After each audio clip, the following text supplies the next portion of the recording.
So before we get into the platforms, I'm going to give one piece of advice.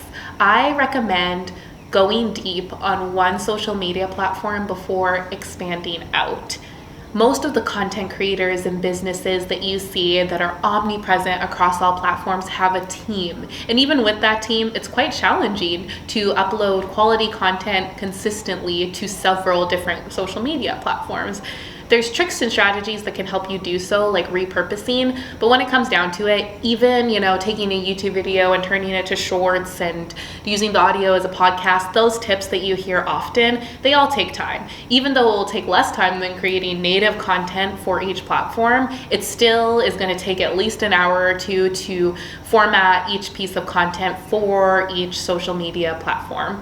And so my recommendation to anyone who is a solopreneur or has a smaller team is to just go deep on one social media platform, master it, grow your awareness there, build authority there, build a following there, figure it out, and get yourself into a system, a process of posting that works for you so it feels easy. Once you get comfortable with that and you feel like you have extra time, then you can start to add on and layer on more social media platforms. Hopefully the one or two that you focused on initially will be generating enough revenue for you, either through client acquisitions or product sales, or maybe you're even making money on those platforms, since so many you're able to monetize nowadays, that you can perhaps hire on an assistant or a team that will help you to grow on other platforms. Now, all of those disclaimers aside, let's go into each social media platform that's prevalent on our landscape here in 2023 and talk about the pros and cons of each of them so you can make a decision on what's right for your business. The first one I'm going to go over should be no surprise. It's TikTok. TikTok is absolutely dominating the social media landscape these days, and for good reason. There is explosive awareness potential on this platform. You can go viral quite easily. It's getting a little bit harder than it was maybe a couple of years ago, but still, of all the social media platforms, the one that you're most likely to go viral on is TikTok because of that really interesting algorithm that they have. Their user base is still growing, and currently it's one of the most popular platforms. So that's really good news, because if you grow on TikTok, you know that they haven't reached their peak yet. And so there might just still be a ways to go, like a few more years to go before they start to plateau and dip, as social media platforms often inevitably do. Some of the challenges with TikTok, however, are that they have a younger demographic. So depending on what your business model is and the type of people that you might want to speak to, that's something to consider. How useful is it to go viral if it's amongst a whole bunch of 16-year-olds and perhaps you offer services that cost $10,000? It might not be as useful for you, but on the other hand, if you sell a makeup product or jewelry or something that might be affordable to that age group, it could be really helpful for you to gain a bunch of awareness on that platform. So that's why I think it's super important to make sure those fundamentals are in place, where you know exactly who you're talking to and why before you even start to think about posting on social media. It's going to help steer a lot of these decisions. Another challenge that's there with TikTok is that you often have to attention grab in some juvenile ways. This might work for your brand if you have something that's a little bit more light or youthful, but if you have a business that it's essential that you're really respected and people trust you, and maybe you just have a more serious brand, the type of content that would do well on TikTok might actually hurt your brand associations.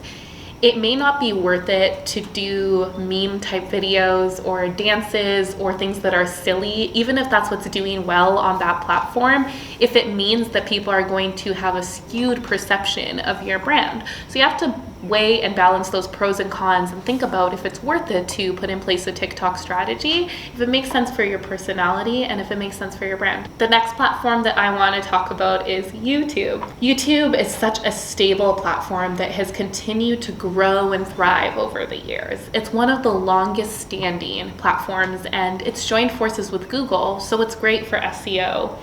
The content is evergreen, meaning that whether you uploaded a video 1 hour ago or 1 year ago or even 5 years ago, people might still be discovering it.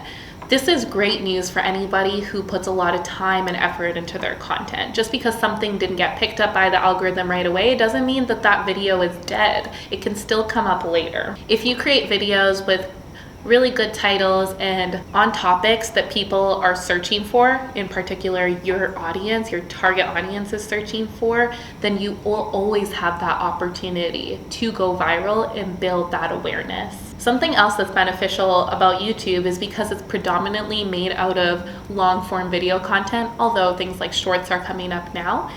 It fosters a tight-knit community. It's easier to become really engaged in and committed to following a creator's journey when you're watching a 20-minute video where they're talking to you, or a vlog where they're sharing their life with you, than from a 10-second clip that you might find on somewhere like TikTok.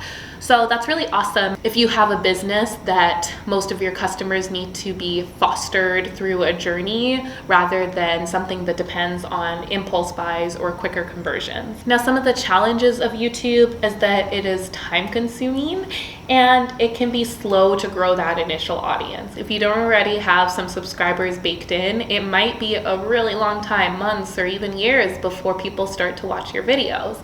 But once that ball starts rolling, it really rolls and it can be so transformative for your business. The next platform that I want to talk about is Twitter. Twitter is really trend oriented and there's opportunity for organic reach. However, some of the challenges are that it's not exactly an image-focused platform, which for some of you, that might not matter. But for a lot of people, showing images of people interacting with their products or showing photos for creatives of the types of work that they make is really essential for their business. Users are also statistically less likely to purchase than on other social media platforms. Another thing about Twitter is that it's quite controversial and highly politicized. This may land in the pros or cons category depending on your business model. If you create an offering that's justice oriented or ethics oriented or super political, then maybe Twitter is actually the perfect place for you to be so that you can engage in those types of conversations. But if that's not really your style, that doesn't match up with your offering, that may be more problematic than anything. You're most likely to get canceled on somewhere like Twitter. And so if you are not as educated in politics and things like that, and you're putting yourself out there on a platform like that, you just need to be prepared for the potential of that type of response from people. The next platform I want to talk about is LinkedIn. LinkedIn is rich with networking opportunities. It's created by and for professionals. There are a few other social media platforms that CEOs might scroll on, but LinkedIn is full of people who are high up in the corporate ladder. This can be really beneficial if you need to reach those people, as you can curate your profile in such a way that your posts are getting liked and shared, and so they're landing on the feeds and pages of a really diverse group of individuals. Something I really like about LinkedIn is that when anybody engages with your post, it automatically shares that post to their network. On other social media platforms, you have to be pretty intentional about hitting the share button. But on LinkedIn, somebody could so much as like your post or comment on your post, and LinkedIn will show that post to their entire network's feeds and say, Tosin liked this person's post. That's a pretty awesome opportunity for growth. LinkedIn's also not an image-focused platform, and so if that's really important for your business, it's something to consider. And it's uncommon for people to share day-to-day content, making consistency a challenge. Often on LinkedIn, you have to be giving a hot take about something or have a really inspiring story to grow on that platform. For those of us who are just living life day to day and want something a little bit easier where we can just show what we're up to, show a little bit of the behind the scenes of our business, LinkedIn can be a little bit more challenging for that. But if you are able to create a LinkedIn strategy, and if you are going for the type of demographics and psychographics who spend a lot of time on that platform, I think it's well worth it. The next platform that I want to touch on is Instagram. Instagram is super image focused and becoming video focused as well, which is an opportunity for being able to get people to really engage with your offering in a tangible way. Instagram is a huge social media platform, so it has users in a wide variety of market segments, and shopping is integrated right onto the platform. So if you're selling a product and you have a really convincing post that sells a lifestyle really well to the point that somebody wants to instantly buy, oftentimes you can tag your products and people can just tap on the image and go through and check out right there on the spot. It's really interactive, which fosters community. You can ask questions in your captions and start a conversation in your comments section. You can add stickers and polls on your stories and just really create this engaged community. I really love Instagram for that. There's few other social media platforms where you can have conversations with people you've never met in person in the DMs, and it's so normalized. One of the biggest challenges with Instagram is of this current moment. Organic growth is really challenging. There was a time where you could just post a really good image and get on the explore page and get seen by hundreds, thousands, or millions of people from there, but that kind of started to decrease.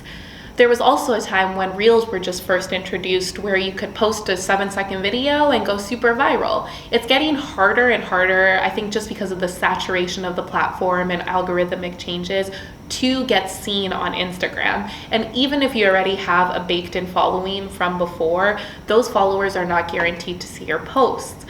That's a big challenge of the platform, and I think that if you're just starting out, it's worth considering whether Instagram is the right platform for you, just because as of right now, at the beginning of 2023, as I talk about this, organic growth is very challenging on Instagram. I am seeing some success for people in posting reels and carousels, and so there's still an option there, especially if you have super value dense content where you educate people in a certain way, but it can be a little bit challenging just to post a beautiful photo and have it be seen by your followers or people outside of your follower base. And the last social media platform that I'm going to talk about, and I'll just put a side note in here, not all of these are fully considered social media, but I'll put them all in the same bucket, is Pinterest.